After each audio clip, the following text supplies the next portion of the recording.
Hi, I'm Mark Frazier. Exploring wildlife right in our own backyard is the best way to learn to appreciate them and therefore protect them. You're invited to join me on the exciting wildlife adventures. Welcome to Nature Walks.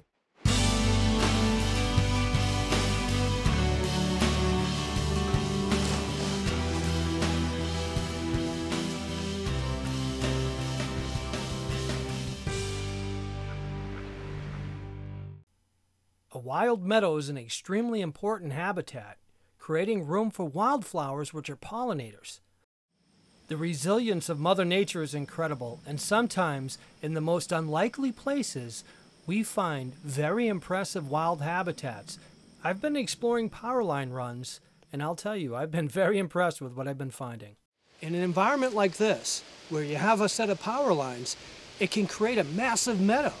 And that's a really important habitat for different species. So even though that we do see the forest is broken up from one side to the other, a lot of times wildlife will actually use the power lines because remember, if you stand in this brush, you know, it's waist high. So most of the animals are actually hidden as they walk below.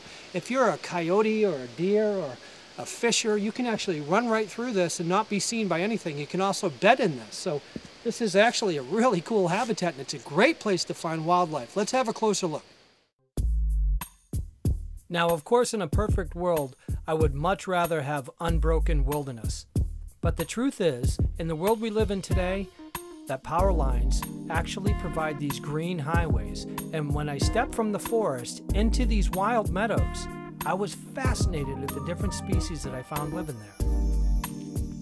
See, the wildflowers form about a waist-high environment, and most species out there are shorter than that, so they can walk right through there undetected. And it's chock full of insects, which is exactly what they need.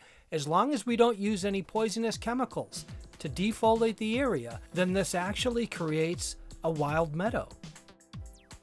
If the power companies that have the right-of-way consult environmentalists before they cut, that way they can do it at the right time of year.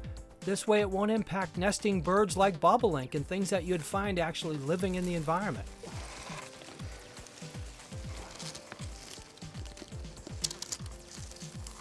Under the brush is a network of little tunnels and things that all kinds of species like this American toad can travel in, completely undetected from predators. Now, I'm only about 10 or 15 feet from the edge of the forest, and I can tell you that the magnitude of insects is tenfold greater in this meadow than I'm finding in the forest. The amount of butterflies is simply overwhelming. They're incredible.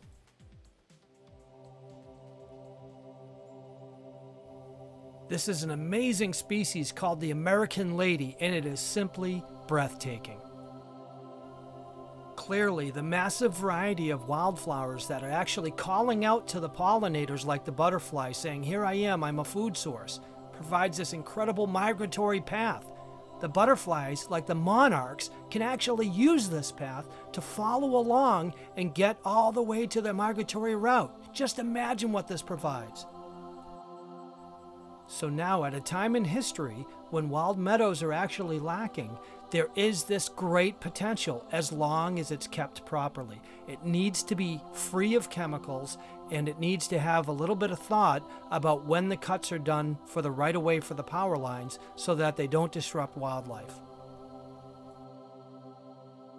Many species of snakes can even take advantage of this, like this northern redbelly. If I gently pick them up, you can see the beautiful red color underneath. Gorgeous little species. So there's an entire ecosystem here. Everything from the insects to the reptiles to the birds above, looking down and taking advantage of the prey. Even the deer get in the act, and they can work along the edge. I see them throughout the precuspal times at dusk and dawn, coming from the woodline into the power lines to take advantage of the food there. Check out this bumblebee. Look at his legs. It looks like luggage, like he's on his way to the airport or something. And that's what draws in all the insects. You see a wild meadow like this, it's just filled with wildflowers, and they're out there with these beautiful colors advertising, "Hey, come to me, I've got a great meal." While the insects do that, they accidentally cross-pollinate from flower to flower, and that keeps the whole system in check. Flowers like this jewelweed are actually great foods for hummingbirds too as well, so there's another benefit. Now here's an insect predator. Now this one can fly like no one else. The dragonflies are incredible. It really is amazing when you think about it. Here we are walking underneath power lines of all things, and yet we're finding this lush and rich habitat. And that's the whole point. Imagine the difficulties that species must face today. In suburbia, there's these green lawns. They're like deserts. Very few insects can find a viable food source there. Based on what I'm seeing in these power lines, I think this is important.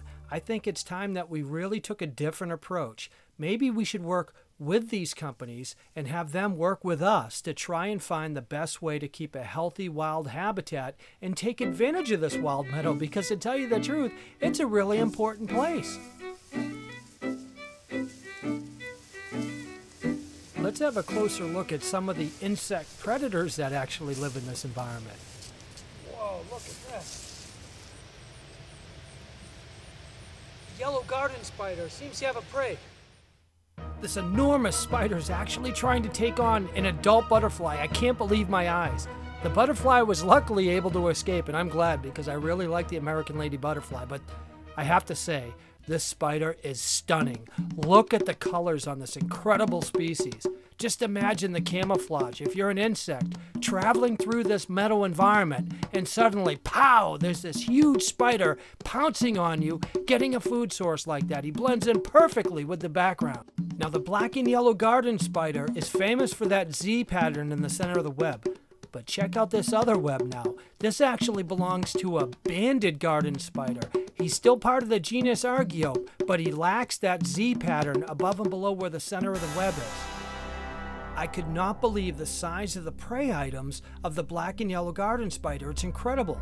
That explains why he went after that adult butterfly. Look, he got this huge grasshopper and he was able to catch it. Now the web is so strong that even though the grasshopper is trying to kick away with his legs, he's not able to get free. That's an incredible adaptation. It's as if the spider is fishing through the air looking for insects. Now I have to admit, I was certainly tempted to free that little grasshopper, but the truth is, this is Mother Nature's way, and she knows exactly what she's doing, and that spider needs a male just as much as the grasshopper does. Spiders aren't the only insect predator. Look at this incredible praying mantis. I couldn't believe I was exploring power lines, jets flying overhead, and yet finding all this life. There's an incredible amount of insects taking advantage of this habitat. It is loaded with butterflies, grasshoppers, spiders, you name it, and the birds that get all this food. This actually created a green highway for all these different species. Absolutely gorgeous. The incredible thing about wildlife is the closer you look, the more you find. Thank you so much for joining me on this nature walk. I'm Mark Frazier, and I'll see you again very soon.